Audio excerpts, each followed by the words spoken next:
Welcome, co-teachers. Let's dive right into this explainer and build a solid foundation for the new grading shift together.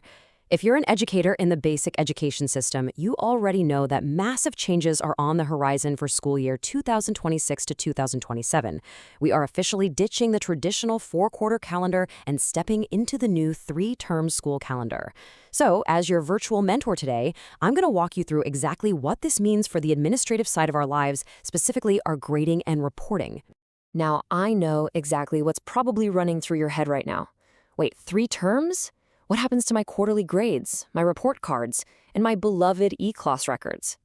If you've been staring at your gradebooks, literally terrified of breaking your meticulously crafted Excel formulas to fit this new calendar, take a deep breath. You are absolutely not alone.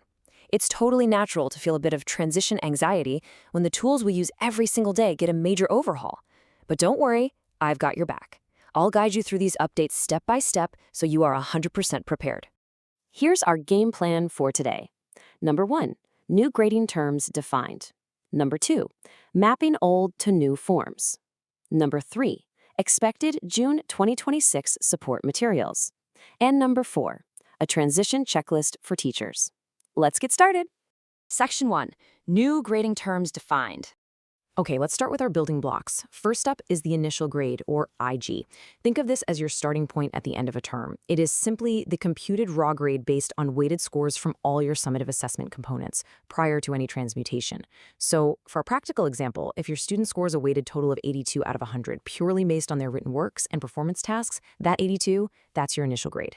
It's the pure, unfiltered mathematical reflection of their raw output before we do any grading magic. Right, so once you have that initial grade, you then arrive at the term grade, or TG. And this is a big one, because it officially replaces our old quarterly grades. So you take that raw 82 we just calculated, you apply the adjusted transmutation table, and that transmuted number, let's say it magically becomes an 89, well, that is your term grade. It gets officially assigned at the end of term 1, term 2, and term 3, and it's always rounded to the nearest whole number. Simple enough, right? Finally, we have a very familiar friend, the Learner's Progress Report, universally known to all of us as School Form 9 or SF9. Now, the name and the purpose remain exactly the same. It's still the official document we use to communicate learner performance to parents or guardians. But the structure inside, that's getting a major facelift so it can properly document and display these brand new term grades. Which brings us to Section 2, mapping old to new forms. So how exactly does a school year shrink from 4 grading periods to 3 without actually losing any instructional value? Well, we're shifting from a 4-quarter sprint to a more continuous 3-term journey. The Department of Education really made this change to give our students longer, uninterrupted blocks of learning. And for us, it saves us from that constant, exhausting cycle of end-of-quarter administrative tasks. By moving to just 3 terms, we are actively protecting instructional time and allowing for much deeper, richer mastery of competencies. It's a real game changer. Let's look at how this actually builds our school year. For 2026 to 2027, the calendar formally opens on June 8, 2026.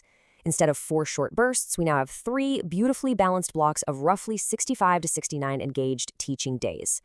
Term 1 runs for 69 days, ending in mid-September. Term 2 covers 65 days, wrapping up right before our holiday break in December. And Term 3 spans 67 days, concluding the school year in early April. That gives us a solid 201 total class days, completely structured for sustained, focused teaching. Because of this massive shift, your trusty SF9 report card is obviously getting a physical makeover. You'll notice there are now distinct, separate rows designated solely for Term 1, Term 2, and Term 3. Even the attendance records are getting grouped to align perfectly with these 3 periods.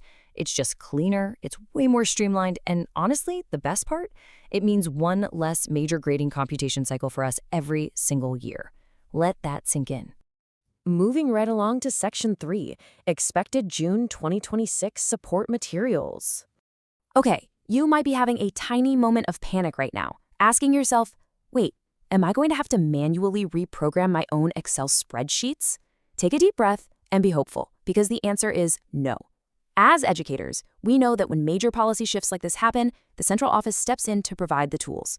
We are fully anticipating that the Department of Education will drop official, ready-to-use templates straight into our laps.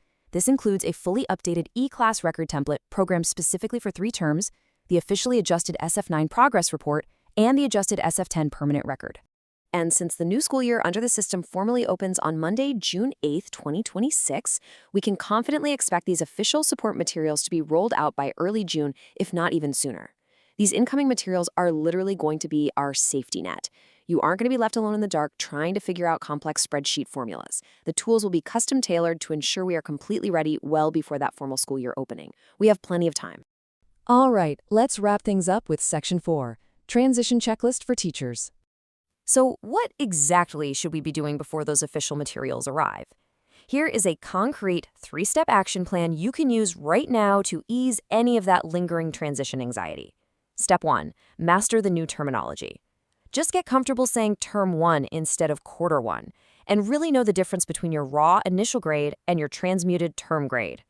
Step 2. Review the new assessment weights. Knowing these ahead of time is going to help you plan your lesson assessment so much more effectively. And finally, Step 3. Keep an eagle eye out for official memos and be ready to download the official E-Class, SF9, and SF10 templates once they hit in early June 2026. The 3-term shift is undeniably a major adjustment. Changing the rhythm of a school year we have known for decades is no small task. But reducing the frequency of grading periods means significantly reducing the administrative burden placed on us. Imagine the deeper learning, the extended projects, and the genuine connections we can foster without the constant stressful interruption of quarterly testing. With one less grading cycle a year, what are you going to do with all that recovered instructional time? Thank you so much for learning with me today, and I'll see you in the next explainer.